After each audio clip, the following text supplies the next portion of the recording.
बिस्मिल्लाहिर्रहमानिर्रहीम अस्सलामु अलैकुम वरहमतुल्लाहि वबरकातुहू।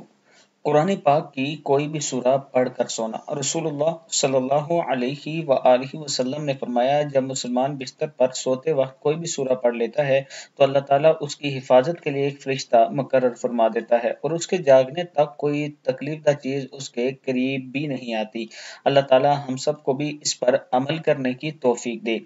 इसके साथ मैं अपने दोस्तों के साथ ब्लू वर्ड सिटी की कुछ मालूमात शेयर करना चाहता हूँ। एक तो आबिद राजा मार्केटिंग की तरफ से अपने तमाम चाहने वालों को ये ऑफर है कि अगर आपने पहले से ब्लू वर्ड सिटी के किसी भी ब्लॉक में कोई फाइल ले रखी है और उसमें आप डिस्काउंट चाहते हैं उसकी इंस्टॉलमेंट किस्तों में, तो आप मुझसे राब्ता कर सकते हैं। इसके अलावा न्यू फाइल्स के लिए भी आप मुझसे राब्ता कर सकते हैं। इंशाअल्लाह आपके एतमाद पर हम पूरा उतरेंगे और हम जितना हो सका उतना आपको फायदा पहुंचाएंगे। ये मेरा व्हाट्सएप नंबर है, इस पर आप मुझसे राब्ता कर सकते हैं। ब्लू वर्ड सिटी के किसी भी ब्लॉक में, चाहे जनरल ब्लॉक हो, ओवरसीज हो, वाटर फ्रंट हो, स्पोर्ट वैली हो, अवामी ब्लॉक हो, इनमें से किसी भी ब्लॉक में अगर आपकी फाइल मौजूद है तो आप मुझसे राब्ता करें। इंशाअल्लाह इंस्टॉलमेंट में मैं आपको डिस्काउंट लेकर दूंगा। ये मेरा व्हाट्सएप नंबर है, इस पर आप मुझसे राब्ता कर सकते हैं।